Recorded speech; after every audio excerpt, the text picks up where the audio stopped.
What is up, ladies and gentlemen? Welcome back to a brand new video.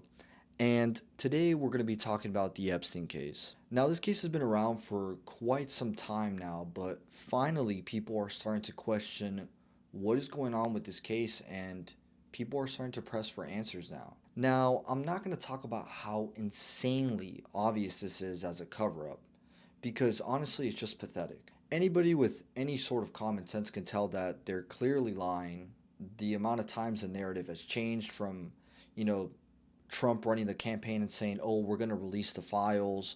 It's a really big thing," to all of a sudden going from not existing, the files just being completely non-existent, to now all of a sudden protecting the files and saying that they're a hoax or whatever. So, it's such a crazy narrative and such an obvious lie that, I'm not really going to cover that. And there's plenty of coverage on it, anyways. And like I said, if you have any sort of common sense, you can clearly see through the lie. But what I am going to talk about today is the importance of the case and the implications of the case, because I think it's a lot more important and bigger than we think. Now, obviously, the case is important because, it's just a couple of pedophiles running our society. But ultimately, this is a fight for truth and justice. And truth and justice are probably the biggest stakes you can have. And not just in this case, but for the whole country and probably for the whole world. You see, truth and justice are the foundations of a society.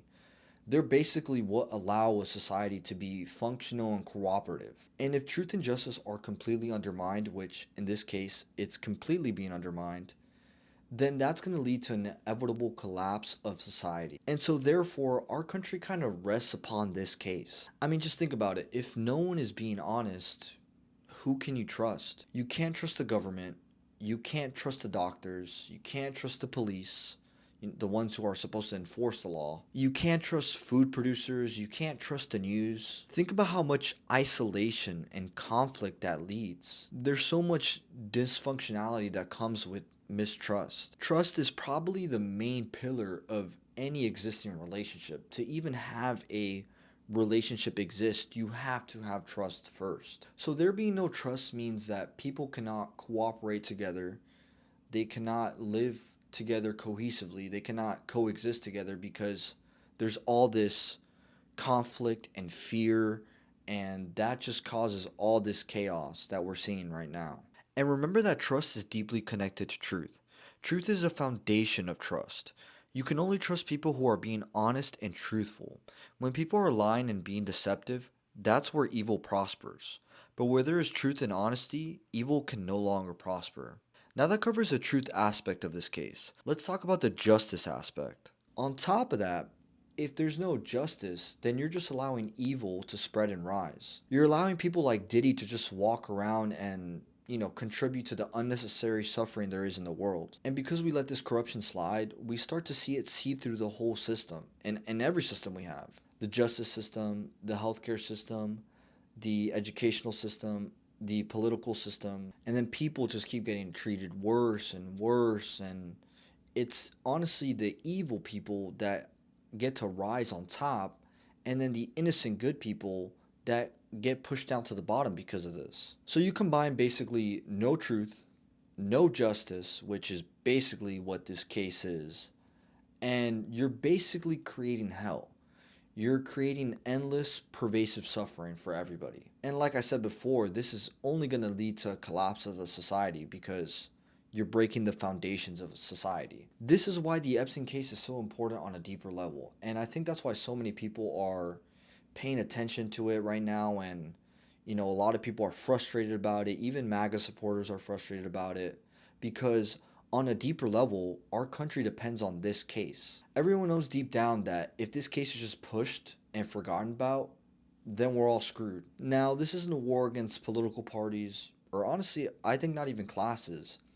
On a, I guess, spiritual level, it's good versus evil. And allowing this case to be forgotten about and not revealing the evidence allows evil to win. Now, it's not just evil winning in this small case.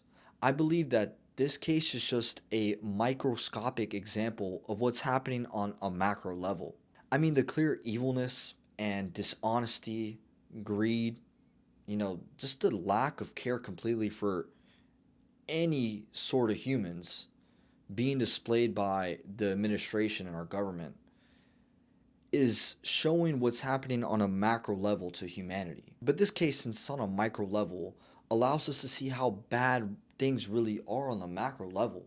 The reason I mentioned the macroscopic and microscopic dichotomy is because sometimes we have a hard time looking at things on a bigger scale, a macro scale. But just like a microscope, a micro level example can allow us to zoom in and see details so that we can finally see things clearly.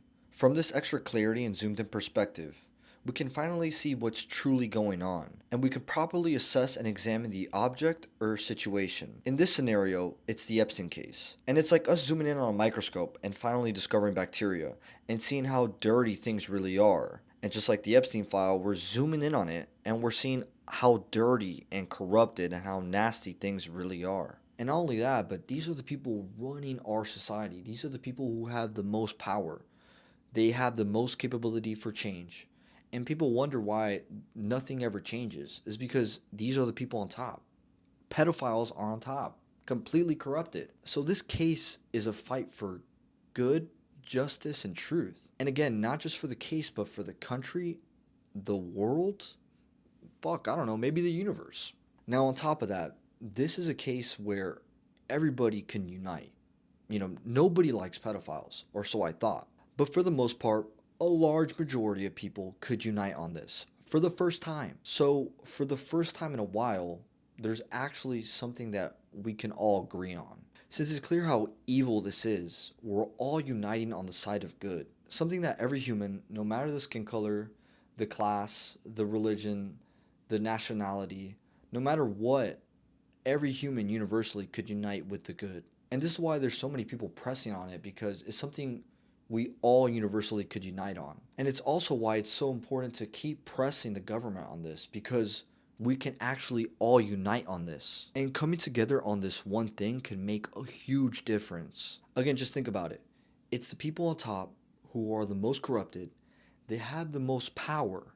The people, again, who run our society, who have the capability to change things.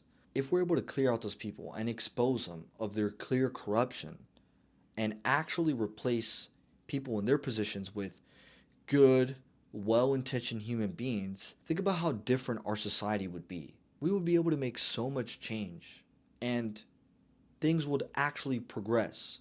Not like the government now where everything is delayed, everything takes forever, and people wonder why. It's because all the people in power are corrupted. And it's the same corrupted pedophiles that are allowing things like the genocide in Gaza to happen, allowing kids' lives to be at stake. But then again, they're pedophiles. They could care less about children's lives. And this case probably exposes so many of them that we would have a insanely positive effect out of it. There would be so much positive change that comes from it. Not only that, but I think the reason that people are making it such a big deal is because this is the government's most exposed and weakest link. And if you know anything about strategy or war strategy, one really effective way to take down your opponent is using their weaknesses. And this is the government's weakest point. And there's this quote that goes something along the lines of like, a chain is only as strong as the weakest link. Meaning that you can have a super strong defense, but if you have one super weak link and you just attack that, the opponent is done. Now, I'm not trying to advocate for fighting or anything, but the analogy is just that this is the government's weakest link. And if we're all able to put our attention and our awareness on that and keep pressing the government on this link, eventually things will break, and I think we'll get the results we want. So if the weakest link gets broken and the dam gets broken, the flood is going to be released. And with it, there's going to be huge rewards. There's going to be just a domino effect of change. And I mean, it should be all positive since we're exposing the corrupt. So with all that being said, this is why I think the Epstein case is such a big deal right now. Because it is. The implications are our entire country's on the line pretty much. And I think this is a big pivotal moment. Because if evil wins, if they don't release the files, if justice isn't served, then our society is just going to decay slowly and eventually it's going to collapse. But if the files do get released and justice is served, then we're going to see a huge shift of positivity and probably more than we've ever seen before. And I'm saying all this because this is like a Nixon Watergate scandal moment. Far crazier, actually. Corruption has been happening since the Watergate scandal, and it has finally all built up to this point, to a full on scandal in the White House. So this case is like a jackpot waiting to be cracked, or like a royal flush in poker. If it hits, it is literally GG in a great way. So if you can in any way spread awareness or do something to help, please do. Whether that's just having a conversation with a friend about it, posting on social media, informing somebody who didn't know about it, whatever it is, any help helps. Now, I know awareness and just talking about it can only do so much because you need action. But honestly, I read this quote recently that goes something like, "Where attention goes, energy flows." And I think that's a really important quote because as long as we keep putting awareness towards this, eventually the problem will be resolved. So, again, as long as we keep our attention, our awareness on the problem, energy will flow towards there and things will get taken care of eventually. And eventually something's got to break and we'll get to the corrupted people and, things will come to a resolution. But I mean, like, we the people still have to do something about it. I mean, we need some sort of like hacker squad, like Lizard Squad or Anonymous back in the day. Because at this point, we can't trust our government, nor can we trust our politicians to do anything about it. I mean, sure, there's probably a few good politicians out there, but for the most part, it's up to us now, the people, just like the Constitution said. But, anyways, like I said, any help helps, and, the country probably depends on it. Anyways, that pretty much wraps it up, guys. So, I hope you guys enjoyed the video. If you're still watching, thanks, and I love you guys all. Peace.